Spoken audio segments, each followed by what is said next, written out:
brought you by Silver Pumps and Motors. Top quality और consistent performance के लिए सिर्फ सिल्वर पंप्स नाम याद रखना। ఇటు తెలంగాణలో బీజేపీకి ట్విస్ట్ ఇచ్చింది కాంగ్రెస్.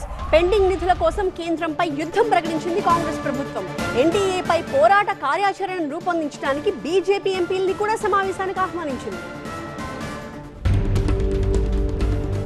శనివారం ప్రజాభవన్లో అఖిలపక్ష ఎంపీల సమావేశం నిర్వహిస్తోంది కాంగ్రెస్ ప్రభుత్వం. డిప్యూటీ సీఎం భట్టి అధ్యక్షతన జరగనున్న ఈ మీటింగ్ కు అన్ని పార్టీల ఎంపీలను ఆహ్వానించారు.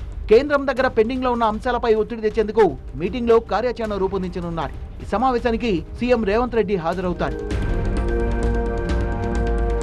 ఇప్పటికే పలుమార్లు ఢిల్లీలో పర్యటించిన సీఎం రేవంత్ రెడ్డి ప్రధాని మోదీ కేంద్ర మంత్రుల్ని కలిశారు. మెట్రో విస్తరణ, మూసీ పునరుజ్జీవనం, RRR అంశాలపై వినతి పత్రాలను సమర్పించారు. పెండింగ్ ప్రాజెక్టులకు నిధులు విడుదల చేయాలని విజ్ఞప్తి చేశారు. తెలంగాణ అభివృద్ధికి సహకరించాలని కేంద్రాన్ని కోరారు. విభజన అంశాల్ని పరిష్కరించాలని కేంద్రాన్ని కోరుతోంది తెలంగాణ ప్రభుత్వం. తెలంగాణకు ప్రాజెక్టుల మంజూరు, నిధుల విడుదల కోసం ఢిల్లీపై పోరాటం చేయాలని నిర్ణయించింది. ఇందుకోసమే అఖిలపక్ష భేటీకి పిలుపునిచ్చింది. సమావేశానికి కేంద్ర మంత్రులు కిషన్ రెడ్డి, బండి సంజయ్ని కూడా ఆహ్వానించారు. కేంద్రంపై పోరాటం చేసేందుకు కేంద్ర మంత్రులనే పిలవడం ఆసక్తికరంగా మారింది. ఈ సమావేశానికి కేంద్ర మంత్రులు వెళ్తారో లేదో చూడాలి.